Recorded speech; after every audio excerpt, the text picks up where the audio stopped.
आइए मित्रों, हमारे YouTube चैनल स्वाध्याय में आपका हार्दिक स्वागत, अभिनंदन। आज हम आपके लिए लेकर आए हैं सफलता का रहस्य शीर्षक पर प्रेरणादायक ज्ञानवर्धक ज्ञान चर्चा। अगर आपने हमारे चैनल को लाइक और सब्सक्राइब नहीं किया है तो आपसे निवेदन है, कृपया चैनल को लाइक और सब्सक्राइब अवश्य करें।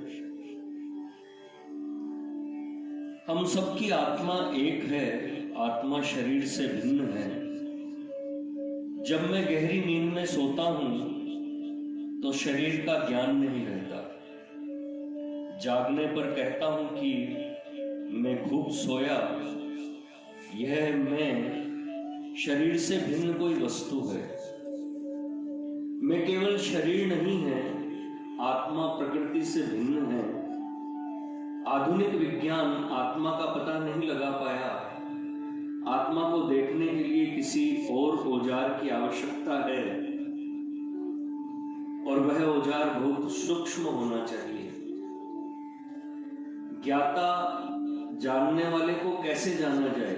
सब महात्माओं और धर्मों के संस्थापकों ने कहा है कि आत्मा है। नास्तिकों ने अधिक से अधिक यह कहा है कि हम आत्मा जैसी किसी वस्तु को नहीं जानते, परंतु उसका होना संभव है। हम उसको जानते नहीं हैं। ऐसी अनेक चीजें हैं जिनको हम नहीं जानते, पर हम उनके अस्तित्व को अस्वीकार नहीं करते। क्या हमने अपनी आत्मा को प्राप्त करने का उद्योग किया है? यदि नहीं तो फिर उनसे पूछिए कि जिन्होंने ऐसा उद्योग किया है, पानी की हर एक बूंद का ध्येय समुद्र है। ओस के कणों को देखिए। हम प्रातःकाल पानी की बूंद घास पर देखते हैं 10 बजे तक, जबकि सूर्य चमकता है वे बूंदें भाप बनकर हवा में मिल जाती है। हवा उन्हें ऊपर आकाश में या पहाड़ों के पास ले जाती है। वे ही बूंदें मेघ बनकर बरसती हैं और नदी नालों में होती हुई फिर समुद्र को वापस जाना चाहती है। यदि बीच में ही किसी काम में न लगा ली जाए, उनका ध्येय समुद्र है। दीपक की लो आकाश की ओर उठती है, सूर्य उसका ध्येय है। मनुष्य की आत्मा का भी एक ध्येय होना चाहिए। वह ध्येय परमात्मा है। हम सबको उसी ध्येय तक पहुंचना है। इस संसार की हर एक वस्तु कांप रही है, हिल रही या स्थिर नहीं है।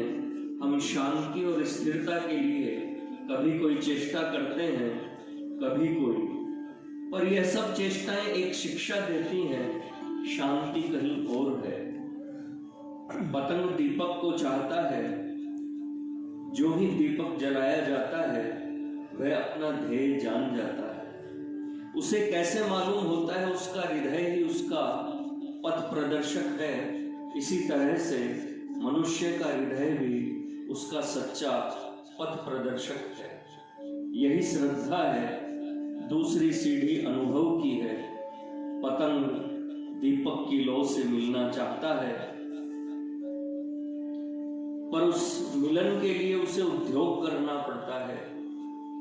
ध्येय तक पहुंचने के लिए चेष्टा और यत्न करना होता है। क्या हमने उद्योग किया है?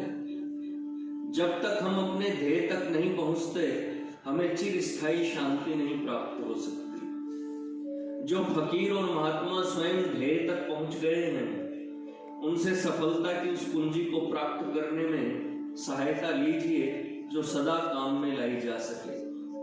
एक राजा ने एक समय अपने मुंह लगे मुंह साहिबों और कार्यकर्ताओं के लिए एक मेला लगवाया। भिन्न भिन्न दुकानों पर अनेक प्रकार की वस्तुएं सजाई गई। बाजार खूब लंबा था।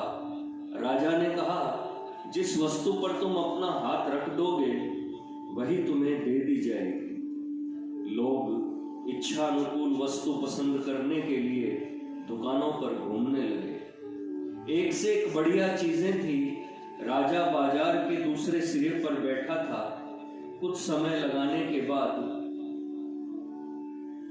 हर एक ने कोई एक चीज पसंद की और राजा की प्रतिज्ञा के अनुसार वह उसे दे दी गई। एक स्त्री जो मूर्ख मालूम होती थी, बाजार के एक सिरे से दूसरे सिरे तक सब चीजों को देखती हुई चली गई, परंतु उसने कुछ पसंद न किया। जब वह बाजार के दूसरे सिरे पर पहुंची तो राजा ने पूछा कि तुमने क्या पसंद किया? उसने राजा के ही कंधे पर हाथ रख दिया और उत्तर दिया, भगवान, मैंने तो आप ही को पसंद किया है। क्या अपनी प्रतिज्ञा के अनुसार आप मेरे नहीं हैं? राजा को आश्चर्य हुआ, पर वह बहुत प्रसन्न हुआ। उसने कहा, हाँ, मैं तुम्हारा हूं, अब बताओ तुम क्या चाहती हो? उस मूर्ख मालूम पड़ने वाली स्त्री ने उत्तर दिया, क्या यह सारा बाजार आपका नहीं है? और क्या आप मेरे नहीं हैं? बस यह सफलता की कुंजी है और इसी से सदैव सफलता प्राप्त होगी। सफलता उस पुरुष या स्त्री का अनुकरण करेगी जिसने उसे पाया है, जो कि राजाओं का राजा है। उसे सफलता के पीछे दौड़ना नहीं पड़ेगा, सफलता उसके पीछे दौड़ेगी। अच्छा, वह राजाओं का राजा कैसे प्राप्त हो? उनसे पूछिए जिन्होंने प्राप्त किया है। सबसे सरल मार्ग उसकी संतान मनुष्य मात्र की सेवा और उन्हीं से प्रेम करना है, परंतु प्रेम सच्चा और सेवा निष्काम होना चाहिए। मित्रों, यह थी सफलता का रहस्य। इस शीर्षक पर प्रेरणादायक ज्ञानवर्धक ज्ञान चर्चा। अगर आपको हमारा चैनल पसंद आए तो इसे लाइक और सब्सक्राइब अवश्य करें। धन्यवाद।